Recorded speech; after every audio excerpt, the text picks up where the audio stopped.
আমি doctor S Chakraborty, হৃদরোগ বিশেষজ্ঞ।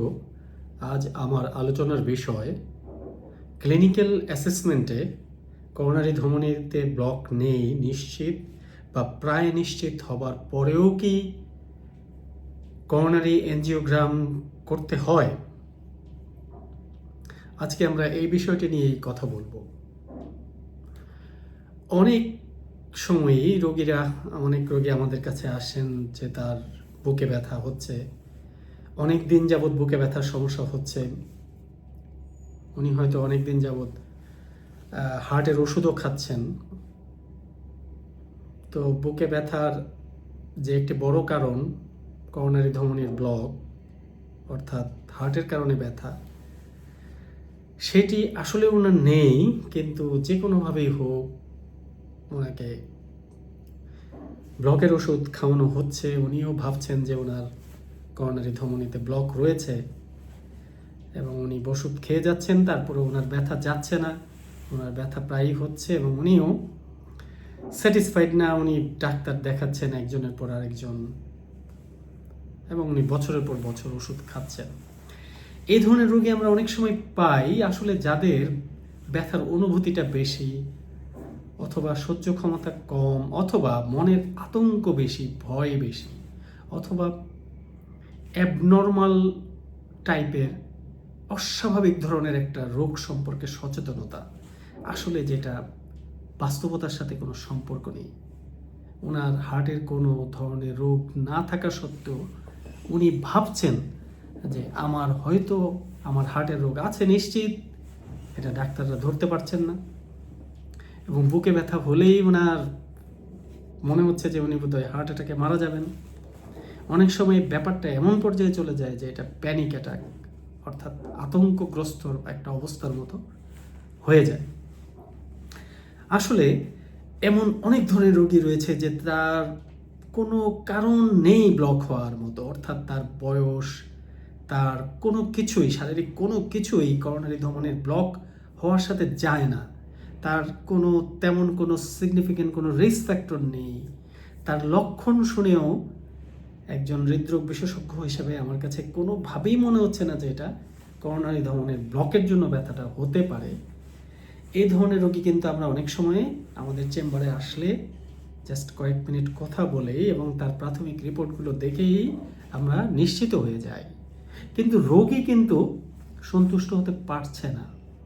রোগী বলছে, না স্যার, আমার বুকের ব্যথা তো যাচ্ছে না, আমি তো হার্টের ওষুধ খাচ্ছি স্যার, ব্লকের ওষুধ এতদিন যাবৎ খাচ্ছি, কে দিয়েছে? অমুক ডাক্তার দিয়েছে, তমুক ডাক্তার দিয়েছে, অনেক দিন যাবৎ তো আমি হার্টের ওষুধ খাচ্ছি, আমার বুকের ব্যথা তো যাচ্ছে না। এই যে একটা সমস্যা, কিছু কিছু রিপোর্ট দেখে বা এই যে রোগী বুকের ব্যথার জন্য ডাক্তারদেরকে অভিযোগ করতে করতে হয়রান করে ফেলছে, যার জন্য কোনো কোনো ডাক্তার বাধ্য হয়ে অথবা কখনো কখনো কিছু রিপোর্ট দেখে, যেমন ইসিজিতে নন স্পেসিফিক টি ইনভার্সন, যেটা আসলে বিভিন্ন কারণেই হয়, এমনকি কোনো কারণ ছাড়াই হয়, অথবা মনে করেন উচ্চ রক্তচাপের জন্য লেফট ভেন্ট্রিকুলার হাইপারট্রফি, সেই কারণে ইসিজিতে এসটি ডিপ্রেশন আছে, যেটাকে অনেক সময় ইস্কেমিয়া মনে করে কোনো কোনো চিকিৎসক হয়তো তাকে ব্লকের ওষুধ প্রেসক্রাইব করে দিয়েছে।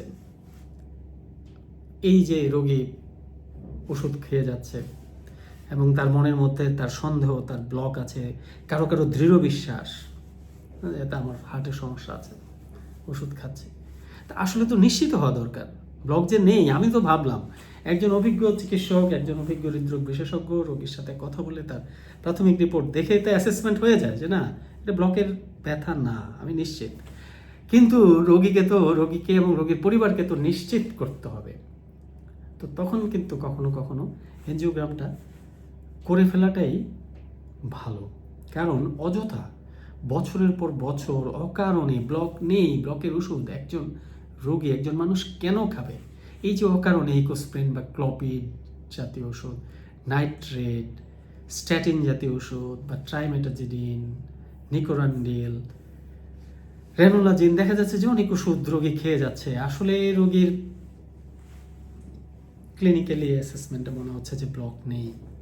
তো সেই ক্ষেত্রে এনজিওগ্রাম করে নিশ্চিত হয়ে নেওয়াটাই ভালো।